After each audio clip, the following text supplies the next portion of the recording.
नमस्कार।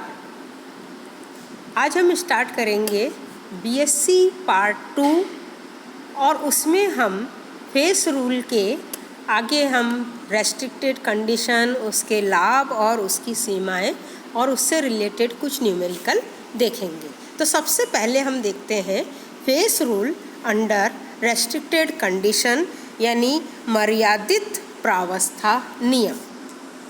It sometimes happens that under some special conditions, addition restrictions are to be imposed on the system. These restrictions have the mathematical effect of reducing the degree of freedom by 1. In such cases, a common phase rule equation take the following form: P plus F is equal to C plus 1। ये देखा गया है कि कुछ विशेष अवस्थाओं में प्रावस्था नियम पर कुछ अतिरिक्त मर्यादाएं लगानी पड़ती है। इस अवस्था में है ना, जो हमने मर्यादाएं लगाई, इस अवस्था में जो फेस रूल है उसमें डिग्री ऑफ फ्रीडम में एक की कमी हो जाती है और उस एक की कमी को हम इस formula P plus F is equal to C plus 1 के द्वारा दर्शाते हैं। तो ये कहलाता है phase rule under restricted condition या रेस्ट्रिक्टेड फेस रूल, या जिसे हम मर्यादित प्रावस्था नियम कहते हैं। ये हमें 2 कंपोनेंट सिस्टम में देखने को मिलेगा, आगे हम पढ़ेंगे तब। अब हमने phase rule P plus F is equal to C plus 2, हमने इसमें सारे टर्म P, F और C इन सब की डेफिनेशन एक एक करके अच्छे से समझी है। और अब हम इससे रिलेटेड कुछ प्रॉब्लम्स को देखते हैं ताकि हमें ये और क्लियर हो जाएगा। देखिए, ये प्रॉब्लम आपको दी हुई है। Determine the number of component, phases and degree of freedom in the following. First है N2O4, decomposition of N2O4 gas is equal to 2NO2 gas. अब इस इक्वेशन नंबर 1 यानी प्रॉब्लम नंबर 1 को आप ध्यान से देखिए। ये जो N2O4 है ये भी गैस है और ये NO2 भी गैस है। तो इसका मतलब क्या हुआ कि यहाँ पर जो प्रावस्था हुई, तो यहाँ पर जो प्रावस्था हुई वो केवल एक हुई, यानी P इज इक्वल टू 1 हुआ क्योंकि ये दोनों ही गैस है। और नंबर ऑफ कंपोनेंट भी यहाँ पर केवल एक है, यानी C इज इक्वल टू 1 है। तो हम F भी कैलकुलेट कर सकते हैं, ये फॉर्मूला हमने अप्लाई किया। P plus F is equal to C plus 2, और उससे हमने, क्योंकि हमें C पता है 1 है, P 1 है, तो F हमारा 2 आ गया, यानी number of degree of freedom इस सिस्टम के लिए 2 आ गया। ठीक है, क्लियर हो गया। अब हमें जो दूसरी प्रॉब्लम दी गई है, और वो दूसरी प्रॉब्लम है non stoichiometric mixture of NH3 and HCl in NH4Cl solid is equal to NH3 gas and HCl gas. अब इस इक्विलिब्रियम में देखिए आप कि नंबर ऑफ, क्योंकि नॉन स्टाइक्योमेट्रिक में रेशो है, अपन ने पढ़ा था नंबर ऑफ कंपोनेंट में कि अगर नॉन स्टाइक्योमेट्रिक रेशो होता है तो नंबर ऑफ कंपोनेंट 2 होता है, तो C इज इक्वल टू 2 है। और नंबर ऑफ फेज भी यहाँ पर 2 है क्योंकि सॉलिड NH4Cl गैस के इक्विलिब्रियम में है, सो नंबर ऑफ फेज भी 2 है। तो number of degree of freedom होगा F is equal to C minus P plus 2 is equal to plus 2। तो डिग्री ऑफ फ्रीडम इसकी 2 आई। थर्ड प्रॉब्लम है कि rhombic and monoclinic sulphur are in equilibrium, जिसको हमने इन शॉर्ट इस तरह से लिखा, S rhombic is in equilibrium with S monoclinic.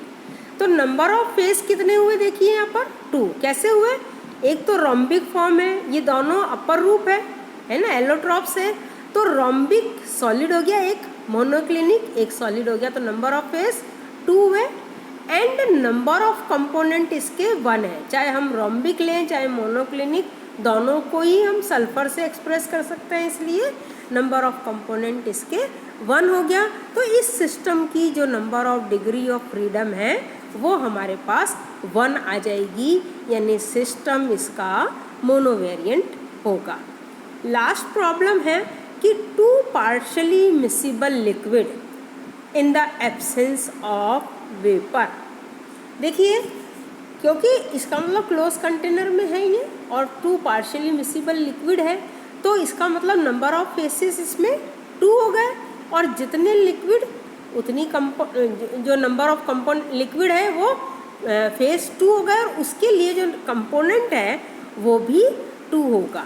तो इसलिए इसकी number of degree of freedom 2 आई। तो ये हमने कुछ प्रॉब्लम्स देखी है। अब इससे रिलेटेड प्रॉब्लम्स आपकी बुक में पीछे दी हुई है, आप अपनी कॉपी में उन प्रॉब्लम को सॉल्व करके ज़रूर देखिए, ठीक है।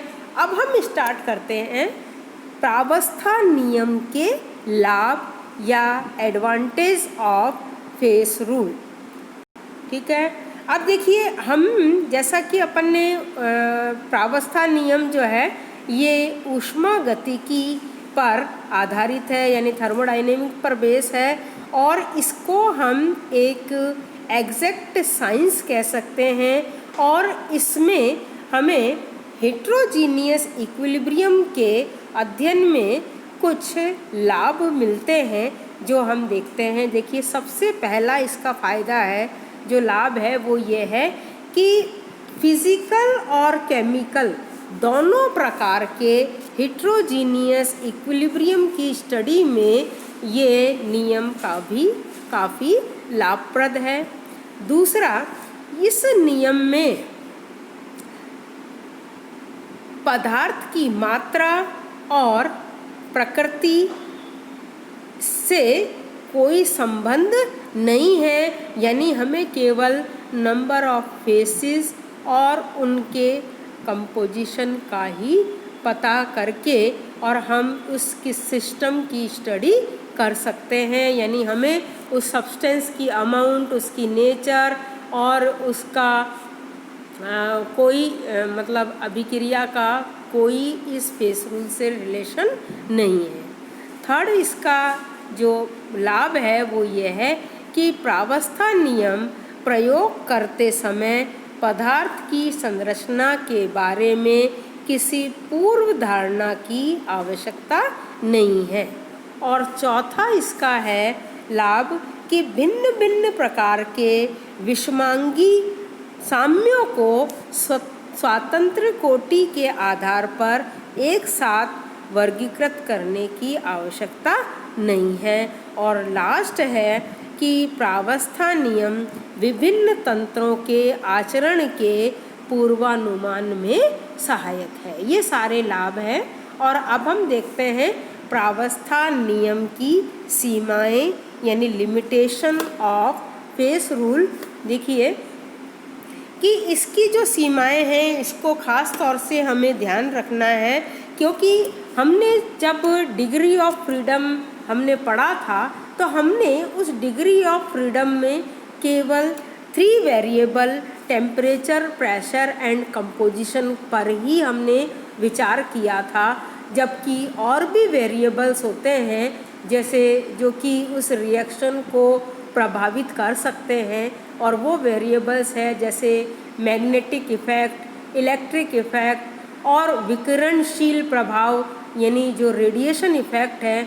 हमने इन वेरिएबल्स का कोई विचार नहीं किया, यानी प्रावस्था नियम में केवल ताप, दाब और संगठन आदि 3 चरों पर ही विचार किया गया है, जबकि चुंबकीय, विद्युत और विकिरणशील प्रभावों जैसे चरों पर कोई विचार नहीं किया गया।